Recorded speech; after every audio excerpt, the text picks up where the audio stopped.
नमस्कार. मी आज तुम्हाला लच्छा पराठा रेसिपी करून दाखवणार आहे. खूपच छान. रोज रोज चपाती खाऊन कंटाळा येतोय. असं पराठा करून दिला असा तर लहान मुलं आवडीनं खातात. असं एक वेगळी टेस्ट येते त्याला. चला तर मग आता मी तुम्हाला गव्हाच्या पिठापासून लच्छा पराठा करून दाखवणार आहे. तर मी घरी दळलेलं चपातीसाठी पीठ 2 कप घेत आहे. ह्या कपानं मोजून हे वजनी प्रमाण ह्याचं बरोबर पाव किलो होतं 2 कपाचं. तुम्ही कितीही घेऊ शकता तुमच्या आवडीप्रमाणे. तुम्हाला जेवढा हवा असेल तेवढं. त्याला काय एवढं खास प्रमाण नाही आहे. त्यामध्ये मी एक टीस्पून होईल एवढं मीठ घालून घेते आणि अगदी गरजेप्रमाणे पाणी घालून ते मळून घेते मी. त्यामध्ये तेल वगैरे काय नाही घातलेलं मी. नंतर थोडं तेल लावणार मी मळून झाल्यानंतर.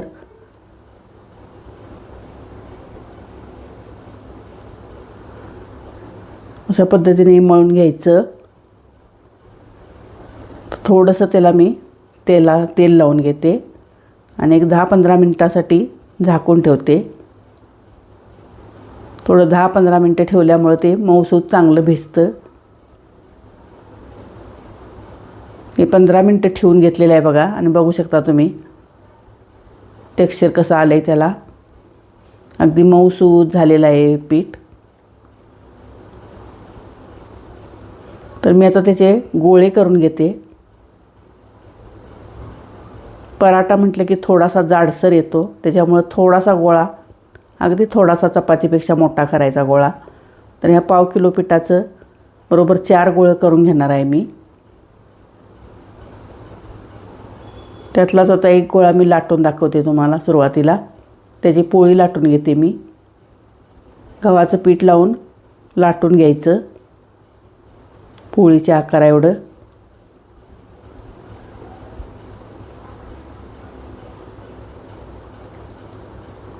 माझ्या रेसिपी तुम्हाला आवडत असल्यास माझ्या चॅनलला लाईक करा, शेअर करा आणि हाईपचा ऑप्शनवर क्लिक करा.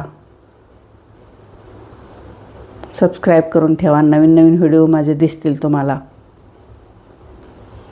हे झालेलं आहे लाटून आता.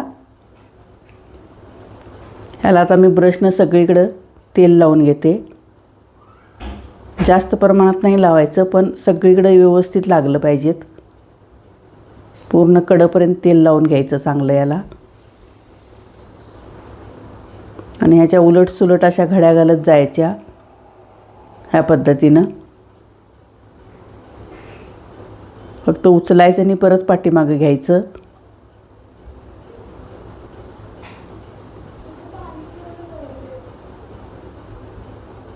बघू शकता तुम्ही ह्या पद्धतीनं मी घड्या घालून घेतलेल्या आहेत. थोडंसं ताणवून घ्यायचं, जास्त नाही. थोडंसं हातानं अगदी थोडंसं दाबत ताणवून घ्यायचं, जास्त नाही दाबायचं. आणि ह्या पद्धतीने त्याचा रोल बनवून घ्यायचा. आणि हे असं दाबून घ्यायचं हातानं आणि त्याला पीठ लावून आता अगदी हळूवार लाटून घ्यायचं. जास्त नाही लाटायचं. थोडंसं गव्हाचं पीठ लावायचं त्याला. पराठा थोडा जाडच असतो, पण मी जास्त जाड केलेला नाही, थोडा पातळच केलेला आहे. कारण एकदम जास्त जाड केला की आतमध्ये भाजत नाही पराठा. लेअर सुटायसाठी पराठा जाडच करतात, जास्त लाटत नाहीत.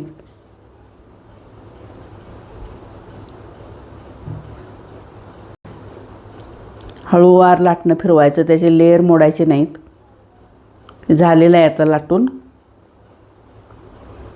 आता भाजून घेते मी. थोडा मोठाच लाटलेला आहे मी. तव्याला थोडंसं तेल लावून घ्यायचं सुरुवातीला.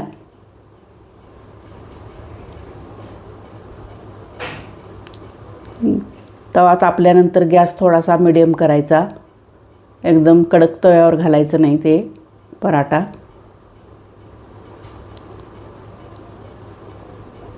बघू शकता तुम्ही लेअर कसे सुटलेले आहेत पराठ्याला.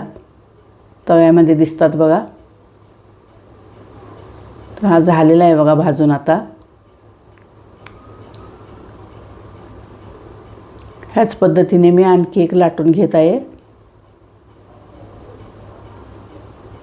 हा काढून घेते आता मी.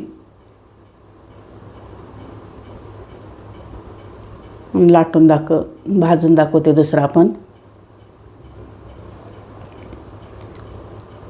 ह्याला आपण तेल लावतो त्यावेळी तिखट मसाला किंवा चिली फ्लेक्स असं त्यावर घातलं तरीसुद्धा मसाला पराठा तयार होतो. बघू शकता तुम्ही लेयर कसे पडलेले आहेत. बघा किती छान झालेला आहे. मी फक्त मसाला पराठा नाही, लेयर दाखवायसाठी मी फक्त पद्धत दाखवली तुम्हाला.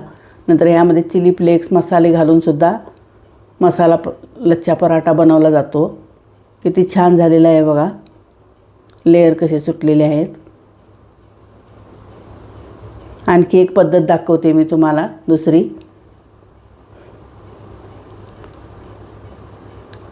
दुसऱ्या पद्धतीने एक लाटून दाखवते. तो पण चांगला लेयरदार होतो पराठा.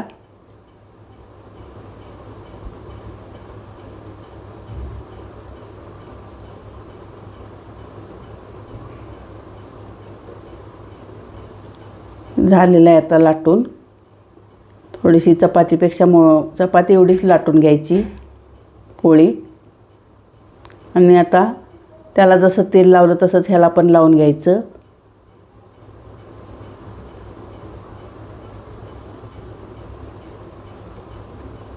सॉसबरोबर मुलांना खायला देऊ शकता. हे असे पाव इंचाचे असे तुकडे रेष मारून घ्यायची. त्याला तेल आता लावलेलंच आहे आपण. आणि असे सरकवत गोळा करून घ्यायचं एक ठिकाणला. सगळ्या बाजूनं असं सरकवत जायचं.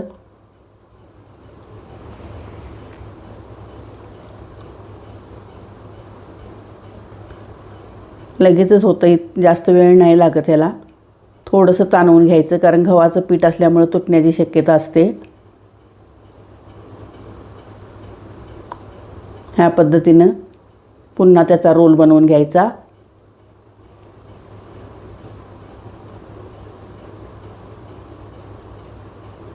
हे असे थापडतात हाताने आणि असेच भाजतात, पण ते खूप जाड होतात. आतून कच्चे राहतात ते. म्हणून मी थोडंसं याला लाटून फिरवून घेणार याच्यावर.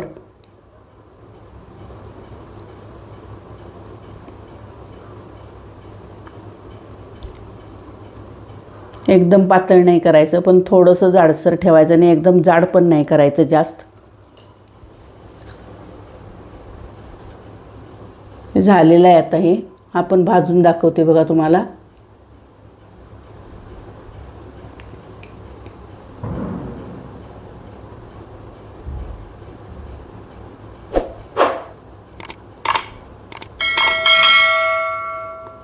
सबस्क्राईब करून ठेवा चॅनेलला.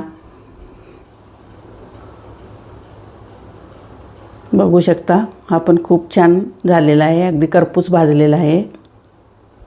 बघा त्याचे लेयर कसे निघालेत. खूप छान लागतो.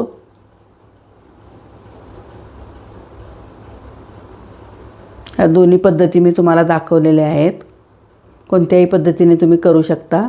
छान होतात. थँक्यू.